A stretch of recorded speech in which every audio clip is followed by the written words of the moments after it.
Hello dear students, good morning. चलिए फिर start करते हैं भाई आपका सेकंड डेरिवेशन। हमने application of Gauss law first पढ़ लिया था। Second application of Gauss law है electric field due to infinite plane sheet. Plane sheet, sheet S H double E T, plane sheet. पहले हम प्लेन सीट बनाते हैं। ये हमारी प्लेन सीट है, ठीक है। अब सिंपल सी बात है, जब प्लेन सीट है तो इसमें हमने चार्ज की बात नहीं की, तो चार्ज कैसा होगा? पॉजिटिव। अब पॉजिटिव चार्ज पूरे में फिल होगा। देखो कुछ बच्चों ने कहा सर मैं फिगर नहीं बना पाता, सर मुझे फिगर बनाने में बड़ी दिक्कत होती है, सर समझ में नहीं आता ना कि फिगर कैसे बनाएं। मैं आपको बता दूं बेटा ना, मैं आपसे कहना चाहता हूं कि सेम टू यू, मेरी भी यही कंडीशन है बेटा। मैं ना, आपको नहीं आता ना, सेम हियर इधर भी नहीं आता, फिगर तो मैं भी नहीं बना पाता हूँ। आप जैसा ही हूँ, परेशान मत होइए। मैं ना आपसे बिल्कुल डिफरेंट नहीं हूँ। जैसे आप वो क्या कहते हैं, जैसे गुरु वैसे चेला। ना आपको कुछ आता ना मुझे कुछ आता है। मैं जितना मुझे आता है बस वो आप तक जाता रहे। बस मैं चाहता हूँ जो मुझे आता है वो तुम्हें जाता है, बाकी क्या मैटर है। देखिए ये तो एक इनफाइनाइट प्लेन सीट हो गई, लेकिन बेटा प्लेन सीट में डायरेक्ट तो हम इलेक्ट्रिक फ्लक्स नहीं निकाल सकते, क्योंकि इसकी इलेक्ट्रिक फील्ड क्या होगी? इस प्लेन सीट की इलेक्ट्रिक फील्ड होगी इधर, ठीक, इसकी होगी इधर। बात क्लियर? तो यहां पर हमको मानना पड़ेगा एक गॉसियन सरफेस, जो हम लोगों ने मान लिया। हमने माना कि ये एक गॉसियन सरफेस है, ये समझना ध्यान से, ठीक। ये है गॉसियन सरफेस। ज्यादा बड़ा बन गया क्या यार? देख लो इतना बढ़िया फिगर बना पा रहे हैं। वाह क्या बात है, गुड। अरे वाह, अरे तो बन गया, वाह शाबाश शाबाश। ये गॉसियन सरफेस है भैया, बन गया। अब हम ना समझो ध्यान से, यहां हमने माना कि यहां पर इसका एरिया है ए गॉसियन सरफेस का एरिया कितना हो गया? ए।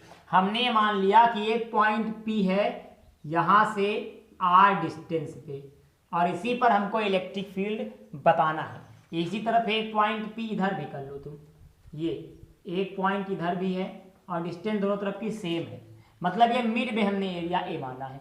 या हम ओ, अरे अरे अरे गंदी बात, रुके भाई, हाँ एरिया ए, क्लियर, ठीक है। अब देखो पी पॉइंट पे हमें इलेक्ट्रिक फील्ड बताना है। समझो पहले, यहाँ इलेक्ट्रिक फील्ड की डायरेक्शन क्या होगी? इधर। इधर भी क्या होगी? इधर। क्यों होगी? क्योंकि सारे के सारे पूरे सीट में कौन से चार्ज है? पॉजिटिव। और पॉजिटिव चार्ज इलेक्ट्रिक फील्ड हमेशा कैसा बनाते हैं? आउटवर्ड, बाहर की तरफ। तो आपको दिख ही रहा है। तो यहाँ पर एंगल कितना होगा? 0। यहाँ भी एंगल कितना होगा? 0, क्योंकि एरिया वेक्टर भी इधर ही होगा। समझो, एरिया वेक्टर भी इसी तरफ निकलेगा, DA, और एरिया वेक्टर इसका इस तरफ निकलेगा, DA। तो दोनों बीच में एंगल कितना बनेगा? 0। यहाँ तक कोई समस्या हो तो बातचीत आगे बढ़ाया जाए। इसको हम गॉसियन सरफेस कहते हैं, जो हमने भी बनाया है। ये जो मैं बनाने में बहुत मुश्किल से बना पाया हूँ, इसको हम गॉसियन सरफेस कहते हैं। कोई ऐसा सरफेस जिसके अंदर चार्ज हो उसको गॉसियन सरफेस कहते हैं, ठीक। अब अगर आप चाहें तो इसकी स्टेट्स का स्टेटमेंट लिख लें। Consider a thin plate wire, sorry consider a thin infinite plane sheet, impute the positive charge and let a Gaussian surface at the point mid point area A and the point distance between P and A is R.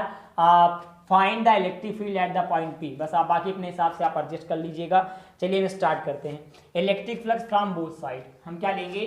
Phi E is equal to, पहले A, इधर मान लिया हमने इस तरफ 1 मान लो, यहाँ 1 क्या बन जाएगा? E DA cos plus 2E DA cos। Angle क्या बनेगा? देखो इधर भी एंगल 0 डिग्री और इधर भी एंगल 0 डिग्री। 0 डिग्री की वैल्यू कितनी होती है आपको हमने पहले बता दिया है, कितनी होती है? 1। पक्का ना? ये बन जाएगा phi E is equal to, इधर भी बन गया angle EDA into 1 plus EDA into 1। भाई इतने की वैल्यू 1 हो गई, इतने की वैल्यू 1 हो गई। अब ये बन गया phi E is equal to, इसी को हम क्या लिख सकते हैं? 2 बार हो गया 2 एंगल EDA, या इसी को लिख सकते हैं, हाँ ठीक है भाई सही तो लिख रहे हैं, ये इसी को लिख सकते हैं phi E is equal to 2E बाहर कर लिया DA। अब देखो यहाँ पर कोई हमारे पास वो नहीं है कि हम यहाँ सिलेंडर मांग रहे हैं, कोई सिलेंडर तो हमने माना नहीं है। कोई सिलेंडर मान लिया या कोई ऐसा क्लोज सरफेस ले लिया कि हम DA की वैल्यू 2 पाई RL लें, यहाँ हम डी ए को ए लिख देंगे, angle d A sorry integration of d A is equal to A, ये तो ये क्या बन जाएगा, ये बन जाएगा phi E is equal to 2EA। अब इक्वेशन नंबर इसको मान लो फर्स्ट, ठीक। अब लिखो अकॉर्डिंग टू गॉस थ्योरम। अब गॉस थ्योरम क्या हो गई, phi E is equal to sorry phi E is equal to Q upon epsilon naught. Equation number second ले लो, देखो दोनों के LHS क्या है, इक्वल हैं, तो first is equal to second. जब दोनों को इक्वल कर देंगे तो क्या बनेगा, 2EA is equal to Q upon epsilon naught, ठीक। अब E की वैल्यू हमको निकालना है तो 2A को उधर भेज दो, E इज इक्वल टू क्या, क्यू अपान 2A एप्सिलॉन नॉट, ये बना, समझो यही है ना। इक्वेशन नंबर हमने मान लिया थर्ड। अब आगे जाने, हमारे पास वैल्यू होती sigma is equal to Q upon A, तो यहीं से अगर हम बात करेंगे तो क्यू इज इक्वल टू हो जाएगी सिग्मा ए।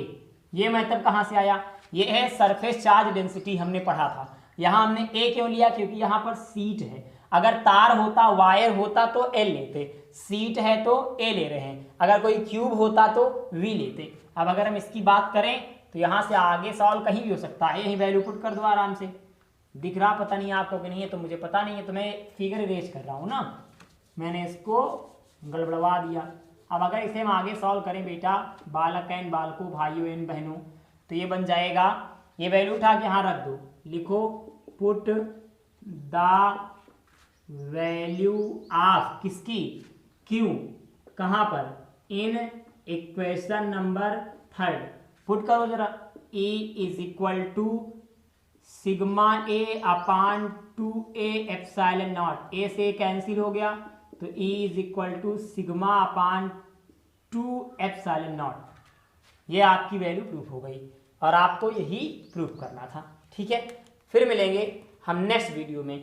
नेक्स्ट वीडियो आपका जो नेक्स्ट डेरिवेशन वो होगा electric field intensity just outside and charge conductor. कोई इलेक्ट्रिक फील्ड इंटेंसिटी, दो आपके पास वायर होंगे, पॉजिटिव पॉजिटिव, और दोनों के आउटसाइड में और अंदर दोनों जगह आपको बताना है कि इलेक्ट्रिक फील्ड इंटेंसिटी कितनी होगी या इलेक्ट्रिक फील्ड कितना होगा due to infinite long charge wire नहीं है, इस बार नॉर्मल चार्ज वायर होगा, ठीक। एक बार फिर से आप सभी का बहुत बहुत आभार और तहे दिल से शुक्रिया। आप सब हमेशा अपना साथ यूं ही बनाए रखिए। मिलते हैं फिर अगले वीडियो में। जय हिंद, जय भारत।